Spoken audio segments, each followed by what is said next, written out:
I am going to start this story off by telling you a little about me. My name is Robert Blake, Bobby, to my friends. Which, by the way, I have very few. I just finished 5 years in the Marine Corps. 3 combat tours as an infantryman. You read that right? 5 years and 3 of them spent dodging bullets. Hard to believe I came home without a scratch. Not even a skinned knee. Bulletproof is what they called me. Well, maybe I was physically, but mentally that's a different story. I was diagnosed with anger issues caused by PTSD. That is the reason I am living with my grandmother out on the farm. Just trying to get over some things, but having a hard time fitting back into society. Even my family, at least my cousins, can't understand. Take, for instance, 2 weeks ago. I am at a little family get-together at my uncle's house. There were 4 cousins, all with their dates. Me? No, I have not met anyone yet. There was beer and loud music. 2 of my cousins are in the Navy and had just gotten back off a cruise to the Med. Guarding the southern coast of NATO, wow. To hear them tell it they had saved the country from an invasion.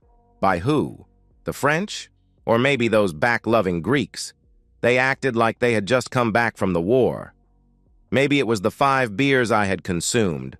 Or maybe it was just that I was tired of listening to guys talk about how hard they had it, standing watch when it was cold or hot or at night. Well, I got angry and told them what I thought about their great act of patriotism. Then one of the girlfriends asked what I had done for my country. The silence was deafening. 5 years in the Marine Corps, 3 tours in Vietnam as an infantryman. I've killed better men than these 2 with my bare hands. I've held my buddies while a Navy corpsman tried to plug holes in their bodies to no avail. I've helped put those same friends in body bags, loaded them into a helicopter, and walked away. See, I told you I have issues. There were lots more I wanted to say, but why waste my breath? These kids would never understand. I got in my truck and left. Today finds me standing in front of the new Walmart. Grandma needed some new shoes, so I brought her here. While she is inside, I am smoking my 3rd cigarette. Of course, I am watching my surroundings, a habit I will never get over. My eyes pick up a couple arguing between 2 cars. I am not going to get involved, I tell myself. Their voices get louder. I am not going to say anything, I promise myself again. Then she screamed as he hit her. She is on the ground and he is slapping her face and screaming, "You will do as I say," or... His foot was drawing back to kick her as I got there. I spun him around and told him not to touch her again. "Who the hell are you to tell me what I can do to my fiancé?" The girl looks to be about 18, maybe 20 years old at most. She is holding her face and crying. I reach down to offer her my hand, and she is about to take it when he screams, "Touch my girl and I'll kill you." A funny thought went through my head when he said that. I wondered how many guys in the last 5 years had thought the same thing. Challenge accepted. I grabbed her hand and pulled her to her feet. I hear him open the door to his truck and the girl screams, "He's got a knife!" I look around and see him standing there with this knife that looks like something out of a Hollywood horror film. It is big with a curved blade and the top is serrated. There is no blood groove like on the K-bar I trained with and carried for 5 years. I almost laughed, but I said, "Put the knife down and get in your truck and drive off. That way you will not have to spend the night in the hospital." Now this idiot is crouching over and holding the knife out in front of him. He starts trading it back and forth from his right hand to his left hand. "I'm going to crave you up, jerk," he said. I do laugh at that. He looks annoyed and lunges at me. I grab his forearm and his wrist and bend it backward. The loud snap is his arm breaking at the elbow. The knife falls to the pavement. He is on his knees holding his useless arm. It will never be the same again. He is screaming to wake the dead, so to shut him up, I kick him under the chin so hard I know his jaw breaks in a couple of places. He is on his back looking up at the sky. I figure he is probably wondering exactly when it was that his day turned to hell. I lean down right in his face and say, "Now listen up, jerk. My name is Robert Blake. If I ever see you again, I will put you in the ground. Do you understand?" His eyes are full of fear, and he nods his head. I looked over at the girl and said, You need to get your future husband to the hospital." I turned to walk away. "He isn't my future husband. He is just an old boyfriend who thinks he owns me. He can lay there until he rots for all I care." About that time, we heard the police cars. The girl says, "You better stick around. Daddy will want a statement from you." "Daddy?" I asked. "He's the sheriff." Well, to make a long story short, I'll just say that Daddy did want a statement. Then he offered me a job. I turned him down. Sue, the girl, was starting her junior year at State, and she went back to school. No, we never went out, and there was nothing more than a thank you offered. I saw her around town sometimes over the next few years, but we just exchanged hellos, nothing more. She was usually with another guy, which I took to be her real fiancé. Let's skip ahead 7 years. I am still living on the family farm. Grandma passed 4 years ago. I have been married 3 years to a really sweet girl I met up in Memphis. We are planning on starting a family soon since my chicken business has really taken off. Let's talk about that for a minute. I went to a meeting at the county agent's office a few years back. The speech was about raising chickens for the new plant a couple of counties over. I decided I could do that on our small farm. We only had 40 acres, but it was on a good road and mostly flat land. I started with one house that could accommodate 20,000 chicks.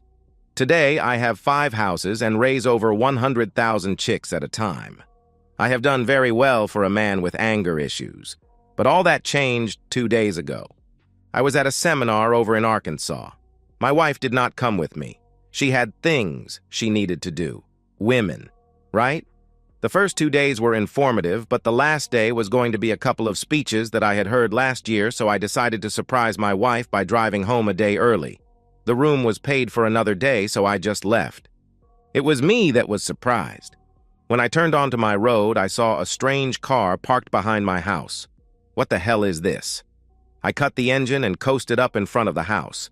There was no mistaking the noises coming from my bedroom when I entered the house. My wife's voice was unmistakable. She was raised up north and had what the locals called a Yankee accent. I was angry. How could she? We are planning on starting a family.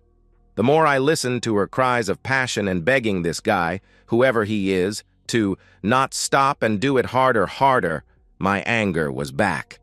I keep a .45 Colt automatic in my office here in the house. There is a loaded 16-gauge pump shotgun in the corner on my side of the bed. The lights were off and the bedroom door was open.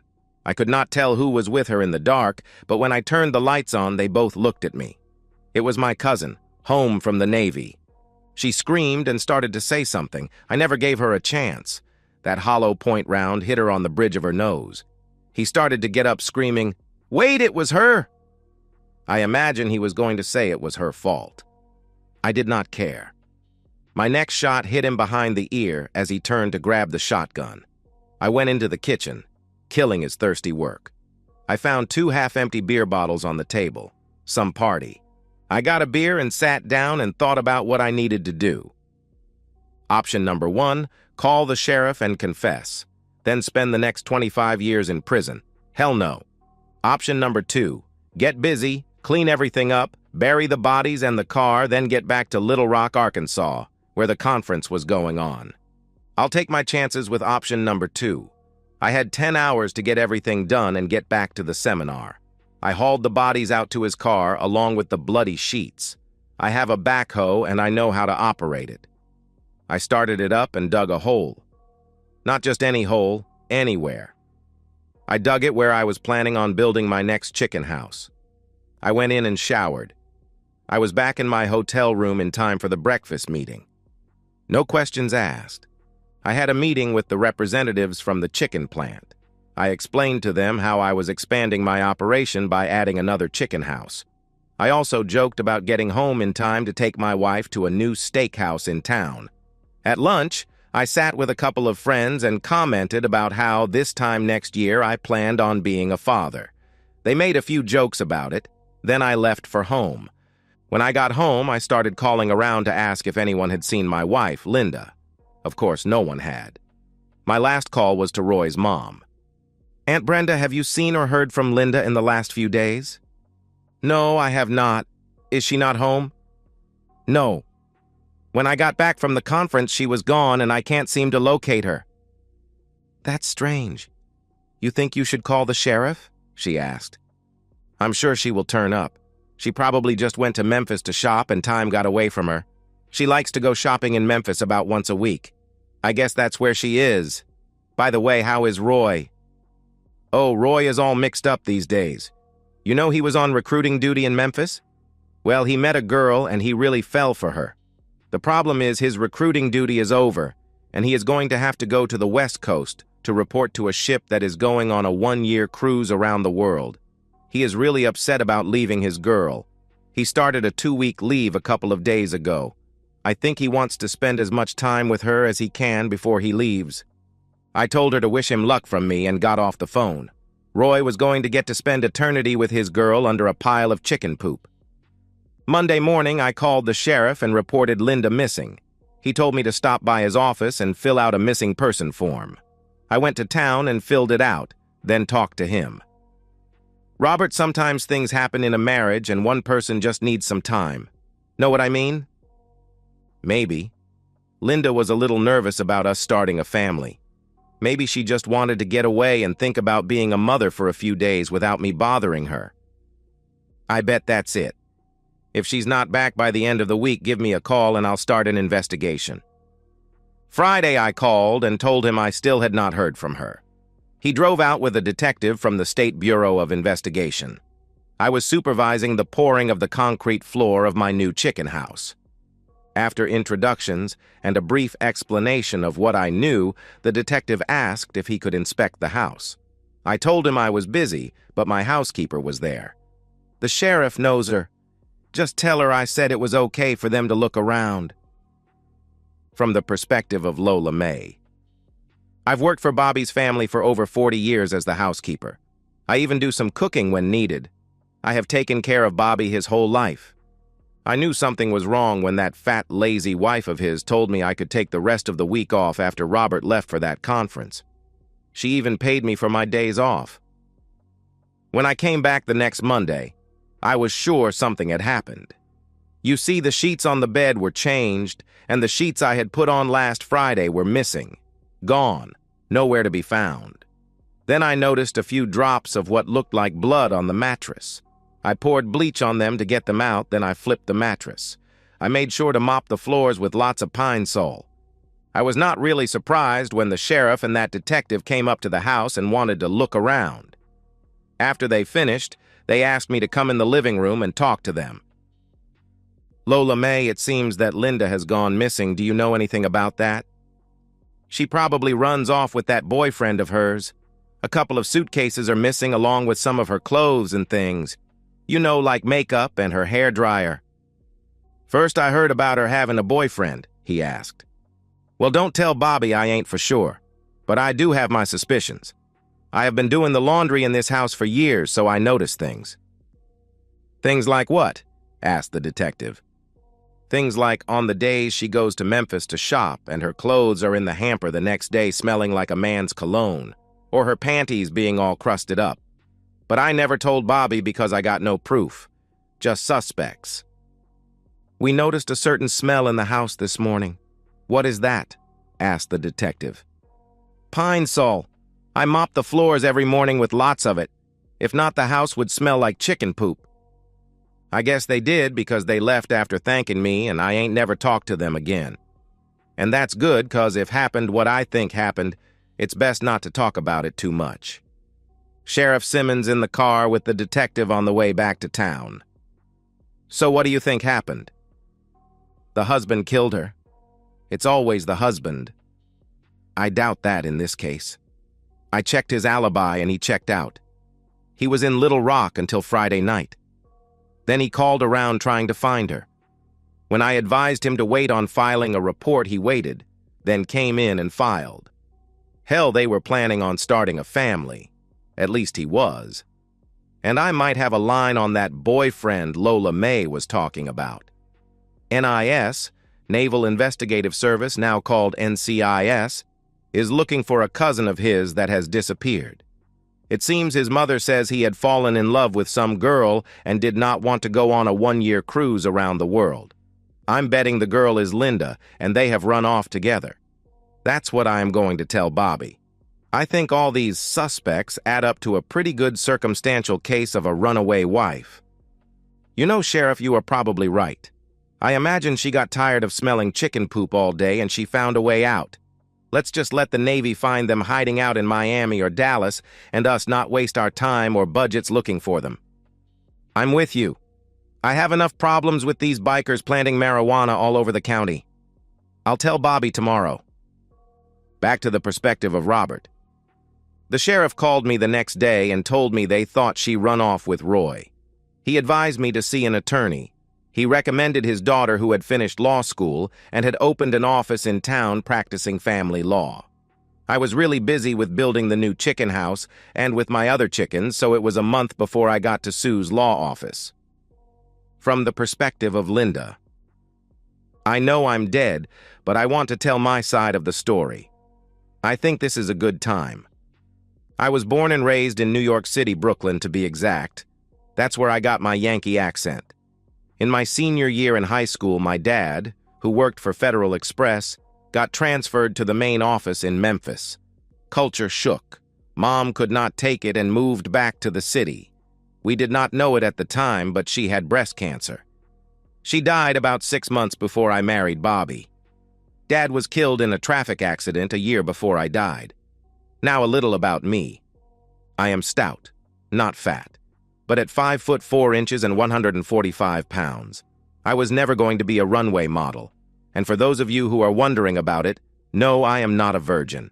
Hey, it's 1976, for God's sake. How many 19-year-old virgins are there? Dad would not let me lay around the apartment all day, so I got a part-time job waitressing. That's where I met Bobby. He came in late one night on his way home and sat in my section. He ordered a cup of coffee and lit a cigarette. Smoking was permitted back then. He looked nervous, so I took a break and sat with him. He got to talking and told me about his anger issues caused by the war. I held his hand and he seemed to calm down. He has the softest blue eyes. We talked until my manager demanded I get back to work or he was going to fire me. Bobby understood and I let go of my hand. He asked me out for the next night. I had to work, but I was off 2 nights later and he picked me up in his truck, a redneck. I had never been in a pickup truck in my life. This was new, fun, and exciting. We had a whirlwind romance. The first time we made love was so good.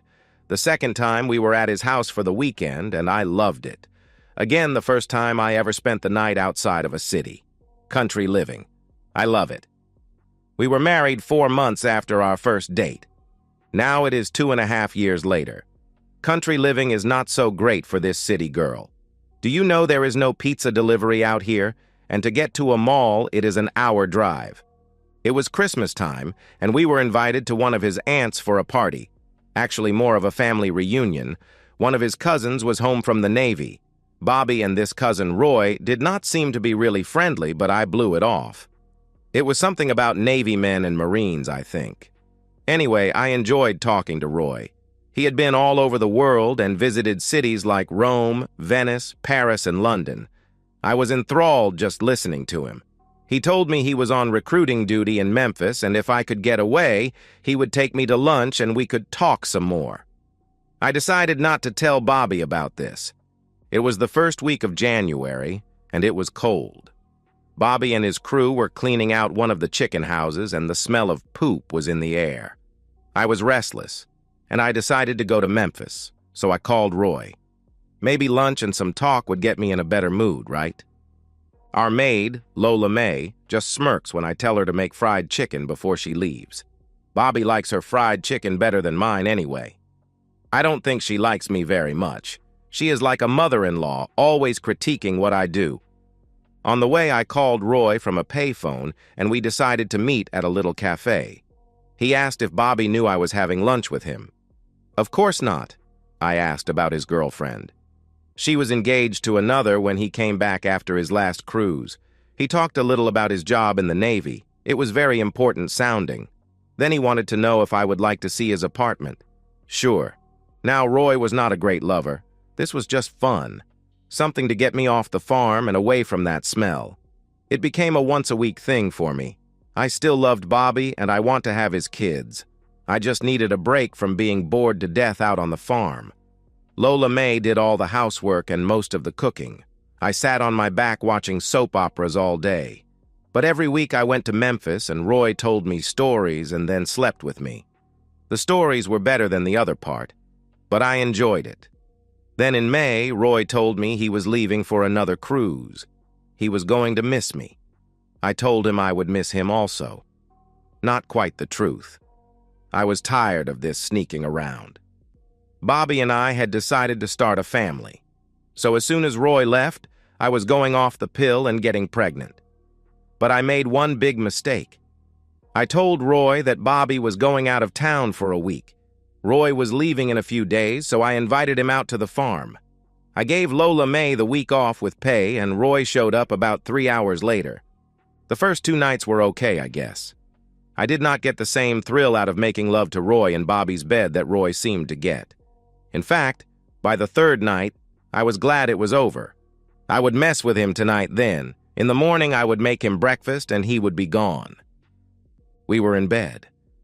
Roy seemed to be having a hard time getting off, so I started trying to help him. Then the lights came on. I screamed. I saw the look in Bobby's eyes. I knew that look. I opened my mouth to start to say, "I love you." But suddenly everything went dark. I never felt a thing. Now I am forever buried under that chicken poop that I so much despised. Switching back to the perspective of Robert. Like I said, it was a month before I got around to going to see Sue, the sheriff's daughter and now an attorney. I told her my story. I started when I joined the Marines, the time in combat, and the anger issues. I told her about how I had met Linda and the life we planned together. Then I stopped. This girl has tears in her eyes. My plans of telling her how I came home to find Linda gone went out the window. I was not going to lie to her. "Sue, tell me about this attorney-client privilege thing." She told me how anything I told her would be kept secret if she was my attorney. Then she asked for $1. I handed her a 5. "Now I am officially your attorney," she laughed.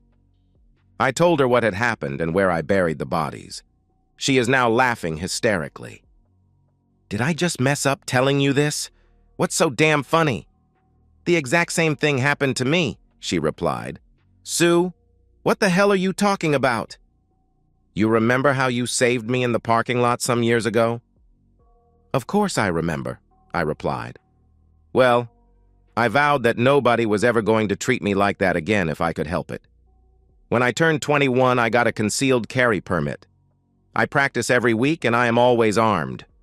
In college, I met a man and fell in love with him. We married just after graduation. Then we started and finished law school together. We opened this practice here in town. Life was wonderful. One day I had depositions in Memphis. They were supposed to last 3 days. We finished up in 2 and I headed home. Imagine my surprise when I opened my door to find my loving husband on my couch with a friend of ours from college. I shot them both in a fit of rage. "What did you do?" I asked. "The only thing I could think of was to call Daddy. He told me to go to his house and he would take care of everything. About 4 hours later, he and his brother came in and told me I could go home. I was never to mention anything about what I had done. I did have to buy a new couch. Mine was missing." "Does he own a backhoe?" I asked. "No, but his brother, Uncle Tommy, does." Now we both were laughing. We decided to go get some lunch at the city cafe. Over lunch, we talked, and I asked her to go out with me that Friday night. We spent a lot of time together while my divorce from Linda for abandonment worked its way through the courts. Finally, I was a free man, and we married a month after my divorce was final. I moved into her house in town. She did not like the smell of chicken poop. Lola May, she likes the new house and she is a great-grandmother to our kids. Life is good. Just in case anyone would like to know, I never asked Daddy about Sue's first husband, and he never mentions my first wife. One more thing. My father caught me laughing at the way Lola May said something once, and he said, "Never think that lady is stupid." Just because she talks slowly and in her own style of Southern English does not mean she thinks slowly. She is the smartest person in this house. She proved him right on more than one occasion. And that's the end of today's story. If you enjoyed it, please give this video a thumbs up and drop a comment below. Your support helps the algorithm push my content further. If you're new to the channel, don't forget to hit that subscribe button. It really helps me keep creating more stories for you. Thanks for watching, and I'll see you in the next one.